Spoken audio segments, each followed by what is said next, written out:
మనతో పాటు ప్రముఖ వాస్తు జ్యోతిష్య నిపుణులు, లలితాదేవి ఉపాసకులు, బ్రహ్మశ్రీ శ్రీ నానాజీ పట్నాయక్ గారు ఉన్నారు. సార్ నమస్తే. శ్రీమాత్రే నమః. శ్రీ విశ్వవసు నామ సంవత్సరంలో మీనరాశి వారికి ఆదాయ వ్యయాలు, అలానే రాజపూజ్యం, అవమానం ఎలా ఉండబోతుంది సార్? ఆదాయము, వ్యయము, రాజ్యభుజ అవమానంగా తీసుకున్నట్లయితే పర్టికులర్గా వీళ్ళకి మీన రాశి వారికి 5-5-3-1గా ఉందండి.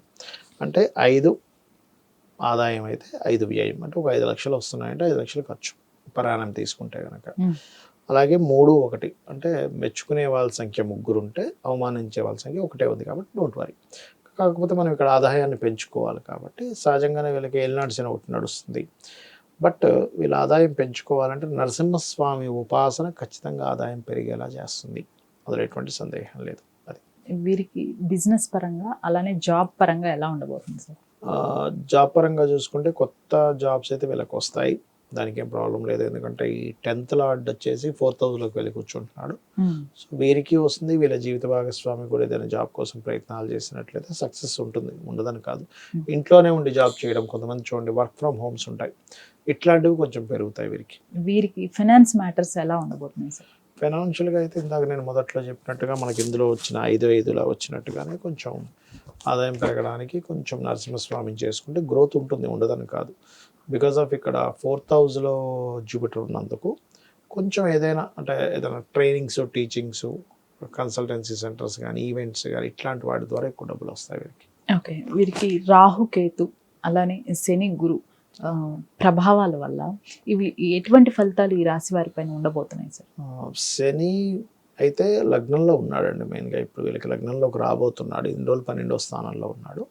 సో సాటర్న్ వల్ల ఏంటంటే మెయిన్గా ఎప్పుడైనా ఏలినాటి శని నడిచే వాడికి జన్మంలో తిరిగేటప్పుడు ముఖ్యంగా కొన్ని జాగ్రత్తలు తీసుకోవాలి. ఏంటంటే మధ్యాహ్నం పూట నిద్రపోకూడదు, పోస్ట్ పోన్ చేయకూడదు వర్క్స్. సరే రేపు చేద్దాంలే, ఎల్లుండి చేద్దాంలే, తర్వాత చూద్దాంలే, ఇదే వీళ్ళని ఇబ్బంది పెడుతుంది ఎప్పుడు లైఫ్లో.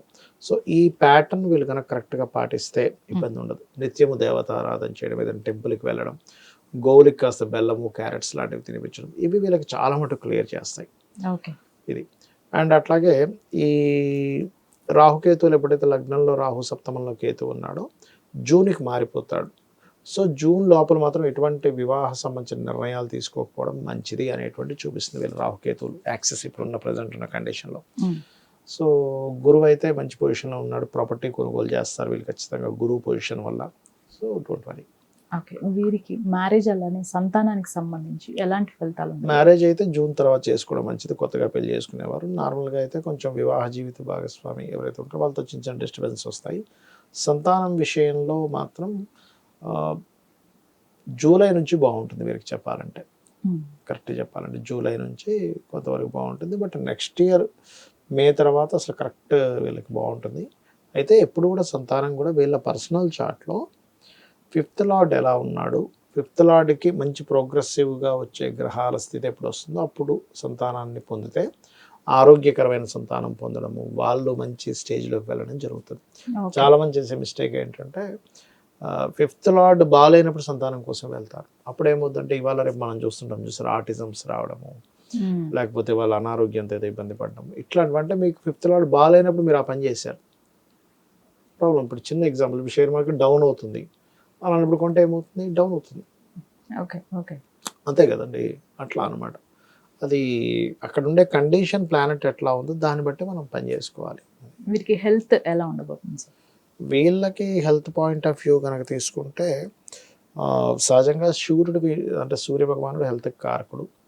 సో ఎప్పుడైనా వీళ్ళకి వస్తే కొంచెం ఇండైజెషన్ ఇష్యూస్, స్కిన్ రిలేటెడ్ వస్తుంటాయి కామన్గా. బట్ పర్సనల్ చార్ట్లో మళ్ళీ ఆ సూర్యుడు ఎవరితో కలిసాడు అనేది పర్సనల్ చార్ట్ బట్టి డిసైడ్ చేయాలి. బట్ వీళ్ళకి హెల్త్ ఇష్యూస్ రాకుండా ఉండాలి అంటే ఎక్కువ రాజరాజేశ్వరి అమ్మవారి అష్టోత్తరం, గౌరీదేవి అష్టోత్తరం చేసుకుంటే ఎటువంటి హెల్త్ ఇష్యూస్ రావు. వీటికి ప్రాపర్టీస్ విషయంలో ఎలా ఉండబోతుంది సార్? గురువు 4లో ఉంటున్నాడు కాబట్టి మంచి ప్రాపర్టీ యోగం ఉంది ఈ సంవత్సరం చెప్పాలంటే. కాకపోతే ప్రాపర్టీ కొనుగోలు చేసేటప్పుడు వీరికి ఏ డైరెక్షన్ బాగుంటుంది, వీళ్ళ పేరులో ఉండే మొదటి అక్షరాన్ని తీసుకొని వీళ్ళు డిసైడ్ చేసుకోవాలి. అలాగే వీరికా లేకపోతే వీళ్ళ జీవిత భాగస్వామి పేరు మీద కొనుక్కుంటే మంచిదా, పిల్లల పేర్ల మీద కొనుక్కుంటే మంచిదా, అది డిసైడ్ చేసుకొని తీసుకోవాలి ఇప్పుడు కూడా. ఈ రాశి వారు ముఖ్యంగా తీసుకోవాల్సిన జాగ్రత్తలు, అలానే పరిహారాలు ఏంటి సార్? తీసుకోవాల్సిన పర్టికులర్ జాగ్రత్తలు ఏమిటి అంటే, ఒకటే మొదటి 2-3 మంత్స్ సంతానం అండ్ షేర్ మార్కెట్స్ విషయంలో కొంత జాగ్రత్త తీసుకోవాలి. ఏలినాటి శని నడుస్తుంది కాబట్టి కొంత పోస్ట్పోన్డ్ చేయకూడదు పనులు, అది మెయిన్గా చూసుకోండి. 12లోకి రాహు వెళ్తున్నాడు కూడా విదేశాలకు వెళ్ళాలనుకునే వారికి బాగుంటుంది చెప్పాలంటే. జూన్ తర్వాత వివాహ నిర్ణయాలు తీసుకోవడం మంచిది అనేటువంటి జాగ్రత్తలు ప్రధానంగా. ఇక పరిహారాలు అంటే గౌరీదేవి అష్టోత్తరం చదువుకోవడము, గోవులు క్యారెట్స్, ఉలవలు, క్యారెట్స్ లేదా గ్రాసము తినిపించడము, ఇవి చేయడం మంచిది. సార్, శ్రీ విశ్వవసునామ సంవత్సరంలో ఈ దేశకాల పరిస్థితులు ఎలా ఉండబోతున్నాయి? ఒకటమ్మా, ఫస్ట్ ఆఫ్ ఆల్ ఏంటంటే మనం ఒకటి మాత్రం ఖచ్చితంగా చెప్పగలం, ఏంటంటే మనకి ముందు సంవత్సరం ఏదైతే ఉందో క్రోధినామ సంవత్సరంలో జరిగినంత గొడవలు అయితే జరగవు. ఇది డ్యామ్ షూర్, పాయింట్ నెంబర్ 1. అంటే అప్పుడు చితికి మాటికి మనం ఎక్కడ చూసినా గందరగోళాలే జరిగాయి. చూడండి, క్రోధినామ సంవత్సరం అంతా కూడా అదే. లేదా 2 వ్యక్తులు కొట్టుకోవడం, లేదా 2 దేశాలు కొట్టుకోవడం, లేదా 2 కుటుంబాలు కొట్టుకోవడం. చూశారు కదా మీరు, ఎక్కడ చూసినా కుటుంబాలు, దేశాలు, మతాలు, ఇవే జరిగాయి మొత్తం కూడా. విశ్వవసు నామ సంవత్సరం అంత బ్యాడ్గా ఉండదు. ఓకే, మరి ఇక్కడ ఏమిటి విశ్వవసు నామ సంవత్సరం ఇచ్చేటువంటి ఫలితాలు ఏమిటి అంటే, ఈ కర్మకారకుడు వెళ్ళి రాహుతో కనెక్ట్ అవుతున్నాడు. అంటే ఏమిటంటే, ఇంకా ఈ టెక్నాలజీస్ ఏవైతే ఉంటాయో, ఆన్లైన్ త్రూగా చేసేవి ఏవైతే ఉంటాయో, ఇవన్నీ చాలా పెరుగుతాయి. అంటే ఎట్లా పెరుగుతాయి అంటే, జాబ్ రిలేటెడ్ సంబంధించిన విషయంలో ఇట్లాంటి జాబ్స్ కూడా ఉంటాయా కొత్తగా, ఆన్లైన్లో ఇలాంటి జాబ్స్ కూడా ఉంటాయా అనేటువంటిది మనం కొత్తవి చూడబోతున్నాము. రెండవది, ఇలాంటి ఫ్రాడ్స్ కూడా జరుగుతాయని కూడా చూస్తాం మనం. అసలు ఈ ఫ్రాడ్ వింతగా ఉందే అన్నట్టుగా చూస్తారు. మరొకటి ఏంటంటే, కొన్ని దేశాలకి, ఎందుకంటే ఈ విశ్వవసునామ సంవత్సరం ప్రారంభమైనటువంటి మార్చ్ సంథింగ్ 2వ తేదీ నుంచేమో మనకి శుక్రుడు కూడా వక్రిస్తున్నాడు. యాక్చువల్గా అది ఏప్రిల్ 13th వరకు ఉంటాడు శుక్రుడు వక్రగతి. దీనివల్ల ఏమవుతుందంటే, ఫస్ట్ అంటే ఇంకా విశ్వవసునామ ప్రారంభం నుంచే ఇది స్టార్ట్ అయిపోతుంది, ఇంకా రాకముందు నుంచే షేర్ మార్కెటింగ్ రిలేటెడ్ సంబంధించిన విషయంలో శుక్రుడు వక్రగతి వల్ల, అంటే రాబోయే విషయం చెప్తున్నా, ఊహించని రీతిలో మార్పులు వస్తాయి షేర్ మార్కెట్లో. ఓకే, కొన్ని దేశాలకు ఆర్థిక మాన్యం ఇస్తుంది, కొన్ని దేశాలకు, అందరికీ కాదు, కొన్నిటికి. అంటే యాక్చువల్గా ఇట్లాంటి మాట మాట్లాడకూడదు, కాకపోతే మనకి ఆస్ట్రాలజీ అనేది ఒక ప్రిడిక్షన్గానే చెప్పాలి. ఎందుకంటే మనం లాస్ట్ టైం తొక్కిసలాటల విషయంలో కూడా నేను చెప్పాను, ఇది ఒకటే కాదు, ఇంకా ఇంకా ఇంకా తొక్కిసలాటలు ఉన్నాయని. యాజ్ ఇట్ ఈస్గా మనకి ఆ ట్రైన్ దగ్గర కానీ కుంభమేళాలో కానీ జరిగాయి. బట్ ఇక్కడ ఏంటంటే కొంచెం కొన్ని నిర్ణయాలు, గవర్నమెంట్ తీసుకునే నిర్ణయాల వల్ల, కొన్ని చేంజెస్ వల్ల కొన్ని కల్లోలాలు జరిగేటువంటి ఛాన్సెస్ ఉంటాయి, కొన్ని కలహాలు లాంటివి. అట్లాగే పీఠాధిపతులు, గురుస్థానాల్లో ఉండేవాళ్ళు కొంచెం ఈ విశ్వవసునామ సంవత్సరం ప్రారంభంలో ఒక 3 నెలలు జాగ్రత్తగా ఉండాలి. ఎందుకంటే శని రాహులు మీన రాశిలో కలుస్తున్నాయి. ఓకే, సో అందుకని ఒకటి జాగ్రత్తగా ఉండాలి. రెండవది ఏంటంటే,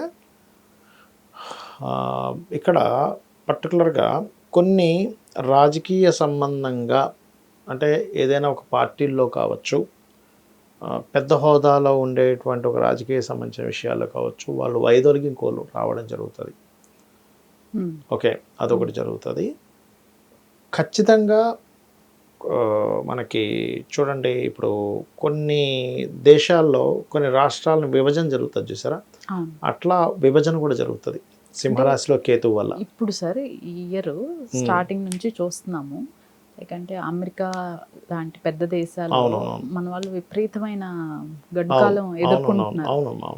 ఈ పరిస్థితి ఇంకా ఇప్పుడు మీరు చెప్పినట్లు ఈ సంవత్సరం అంతా ఉండబోతుంది అంటారా? ఉంటుంది, కాకపోతే జాబ్ రిలేటెడ్ సంబంధించిన విషయంలో వేరే ఇంకొన్ని దేశాలు, ఇప్పుడు అమెరికా మీద ఎగబడినట్టుగా, అంటే అమెరికాకి వెళ్ళి ఎట్లయితే సెటిల్ అయ్యారు జనాలు, కొత్త దేశాలకు వెళ్ళి సెటిల్ అవ్వడం కూడా జరుగుతుంది.